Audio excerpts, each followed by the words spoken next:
Bem-vindo à Terra da Paz. Era o que diziam os outdoors quando Donald Trump chegou ao resort egípcio de Sharm el-Sheikh em 13 de outubro de 2025.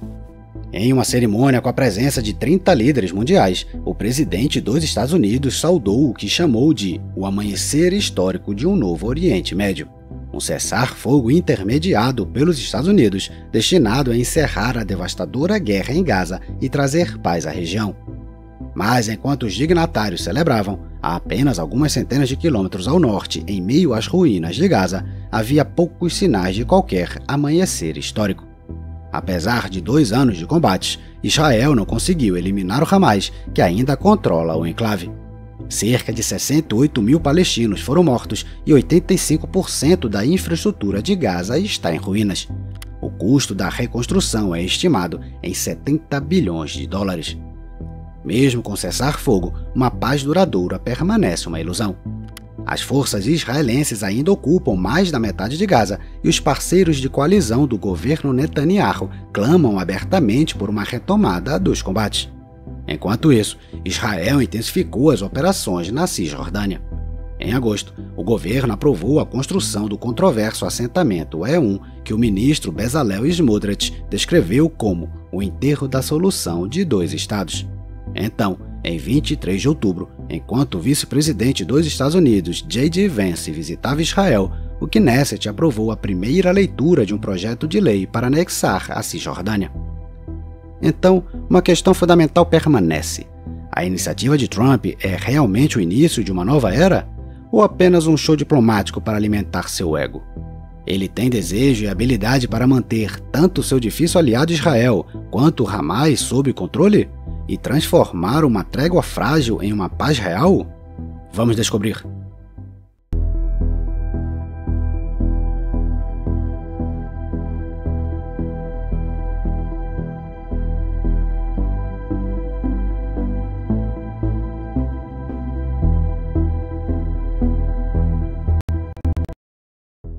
Eu não sei por que você é sempre tão negativo, p***.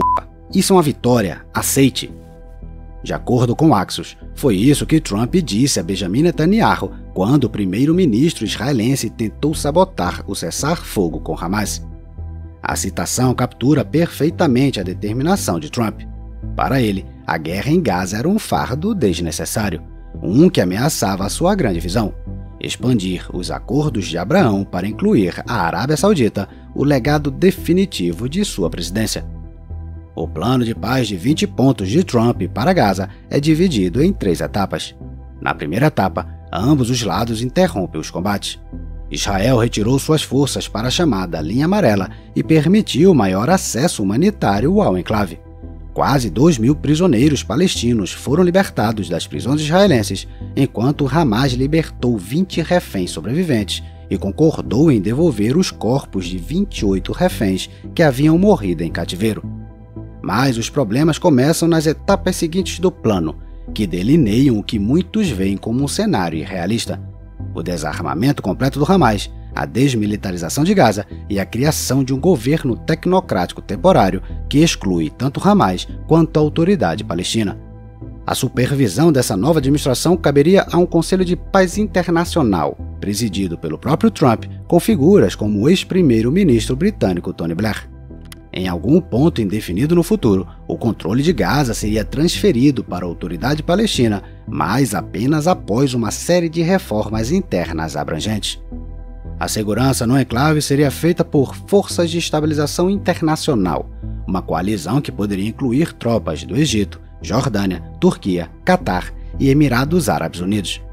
De acordo com o plano, essas forças assumem gradualmente o controle de Gaza à medida que as IDF se retiram. O 19º ponto do plano de paz de Trump pede a criação de um Estado palestino independente, mas não oferece cronograma ou indicação de quais territórios esse Estado abrangeria. Muitas das disposições do plano provavelmente permanecerão no papel. Nenhum dos lados parece disposto a aceitar os termos impostos por Washington. Os primeiros pontos do plano de paz de Trump já se provaram uma ilusão. Desmilitarizar Gaza é uma fantasia. Quando o cessar-fogo foi assinado e as tropas israelenses recuaram para a Linha Amarela, o Hamas agiu para esmagar os clãs locais que haviam cooperado com Israel nos últimos meses.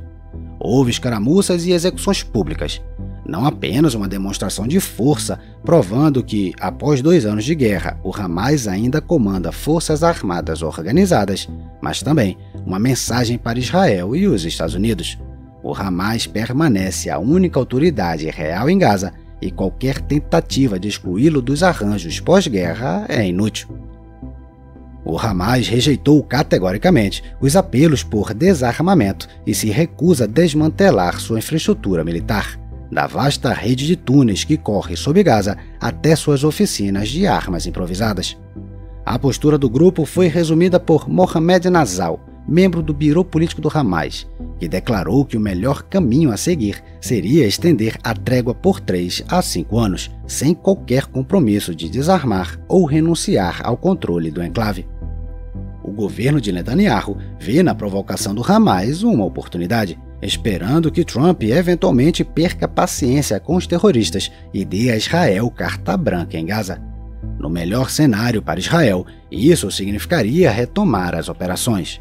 No pior, significaria aprovação formal para a presença contínua de tropas das IDF ao longo da linha amarela, transformando-a efetivamente em uma nova fronteira.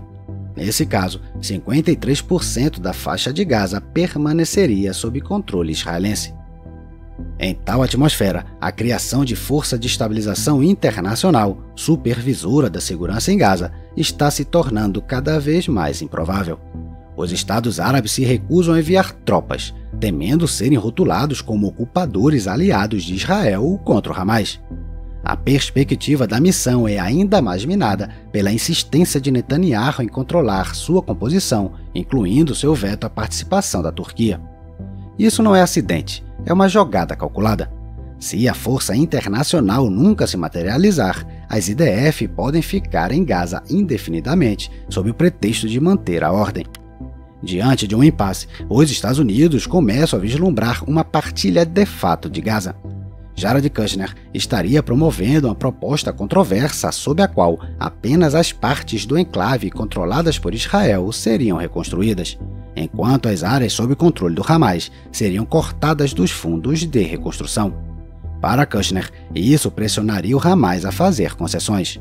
No entanto, parece mais um passo em direção ao controle israelense permanente e à anexação de fato de partes de Gaza, espelhando as divisões já entrincheiradas na Cisjordânia ocupada. Para Netanyahu, o cessar-fogo é uma bênção e uma maldição. A libertação de reféns alavancou sua popularidade. Pesquisas em outubro mostraram sua coalizão próxima de uma maioria estável de 65 assentos no Knesset, mas esse capital político é frágil. O fim da guerra inevitavelmente significa o início da prestação de contas, algo que o governo Netanyahu está desesperado para evitar.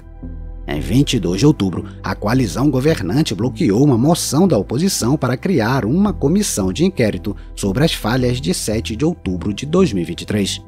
Enquanto isso, antigas crises estão ressurgindo, incluindo a disputa de longa data sobre o recrutamento militar dos ultra-ortodoxos, que quase derrubou a coalizão em meados de 2025. E assim, Benjamin Netanyahu se encontra preso entre Washington e seus próprios linha dura. Seus aliados de extrema-direita, Bezalel Smotrich, do sionismo religioso, e Itamar Ben-Gvir, do poder judaico, rejeitam o plano de paz de Trump, chamando-o de ato de rendição. Para eles, o único resultado aceitável é a destruição total do Hamas. Embora ainda não tenham saído do governo, está claro que pressionarão por uma nova ofensiva em Gaza. Se não uma guerra em grande escala, então pelo menos uma operação limitada, com uma reocupação do corredor Netzarim. Netanyahu sabe que quebrar o cessar-fogo confrontaria Donald Trump, mas ele deve manter sua coalizão intacta. Para apaziguar os falcões, o governo prepara uma blitz legislativa para a próxima sessão de inverno do Knesset, a última antes das eleições de 2026. O plano inclui um retorno à controversa reforma judicial e, mais importante, passos iniciais para anexar partes da Cisjordânia, apresentados como uma recompensa para seus parceiros após a trégua em Gaza. Ao mesmo tempo, Netanyahu estaria considerando mudar a cláusula de barreira dos partidos, uma jogada tática para manter o partido de Smotrich, que pode cair fora do parlamento. Portanto, nos próximos meses, a Cisjordânia poderia se tornar a frente mais volátil. Sob pressão de Bezalel Smotrich, que supervisiona a administração civil nos territórios ocupados, o governo Netanyahu acelerou dramaticamente a expansão dos assentos judaicos ilegais. Os números são alarmantes. Desde outubro de 2023, colonos israelenses estabeleceram 114 novos postos avançados ilegais. Cerca de 5.500 hectares de terras palestinas foram confiscadas e a ONU registrou mais de 3.000 incidentes de violência de colonos desde o início da guerra. Mesmo durante os combates em Gaza e enquanto estados europeus ameaçavam reconhecer um Estado palestino, Israel respondeu advertindo que anexaria a Cisjordânia, ou Judéia e Samaria, como é conhecida no Estado judeu. Essas ameaças nunca se materializaram, até agora. Hoje, a questão retorna com força. Em 23 de outubro, o Knesset aprovou a primeira leitura de um projeto de lei para anexar a Cisjordânia. Embora Netanyahu oficialmente se distanciasse da proposta, chamando-a de trollagem da oposição e insistindo que ela morreria no comitê, o mero fato de a votação ter ocorrido revela a determinação da extrema-direita israelense e seu desrespeito por Washington. Trump afirmou repetidamente que não permitiria a anexação da Cisjordânia, mas o Knesset agendou a votação no mesmo dia em que o vice-presidente dos Estados Unidos, J.D. Vance, visitava Israel, um ato direto de desafio político. Washington se opõe porque entende que a anexação torpedearia a perspectiva de um acordo de paz saudita-israelense. Mas, examinada mais de perto, a resposta dos Estados Unidos parece em grande parte performativa. A menos, é claro, que a administração realmente não tenha compreendido o que já havia implicitamente concordado. Porque no centro da anexação silenciosa de Israel está o projeto E1, um assentamento que formaria um corredor de terra entre Jerusalém e Malé Adumim. Em 11 de setembro de 2025, Netanyahu aprovou a construção de 3.400 casas, enquanto o ministro Bezalel Smotrich declarava triunfantemente que era o fim da ideia de dois estados. O projeto é um ponto de virada geopolítico. Uma vez construído, criaria território israelense contínuo do centro de Israel até o Vale do Jordão, cortando a Cisjordânia ao meio e rompendo a ligação de Ramallah com Belém, efetivamente encerrando as esperanças de um Estado palestino viável. O plano é dos idos de 1990, sempre bloqueado por Washington, até agora.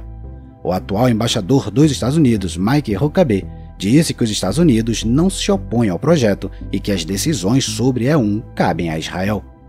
Mesmo se o projeto de anexação da Cisjordânia fracassar, como deve acontecer, o E1 permanece uma anexação de fato, alterando irreversivelmente a realidade política e geográfica da região.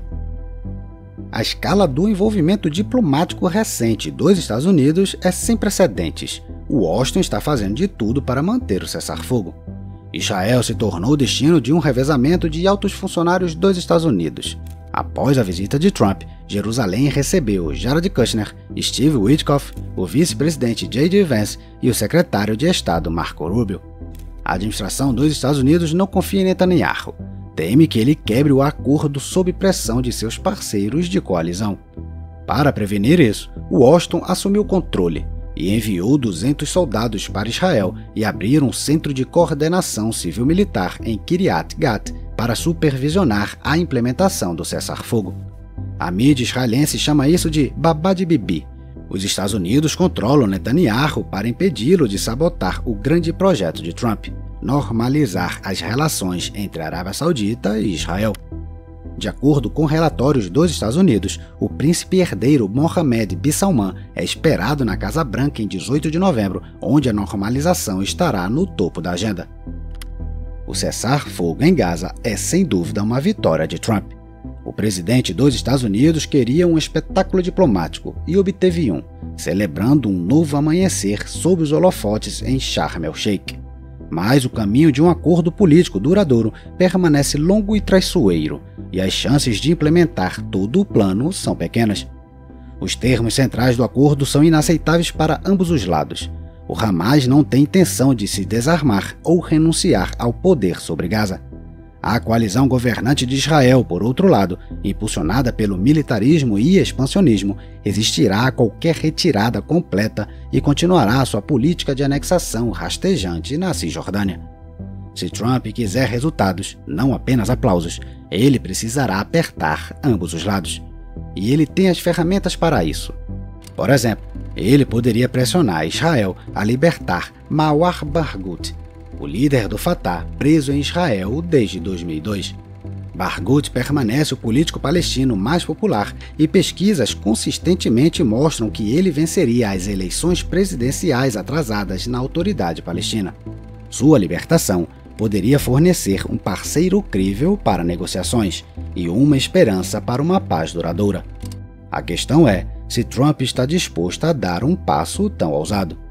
Seus negócios passados com Netanyahu sugerem um padrão familiar. O presidente dos Estados Unidos expressa frustração, tenta impor sua agenda e no final recua, seja sobre ataques ao Irã, o bombardeio do Catar ou a ocupação do sul da Síria. Desta vez será diferente? O amanhecer histórico de um novo Oriente Médio vai ser mais do que um show de um homem só? Ou a cortina cairá e o caos retornará ao palco?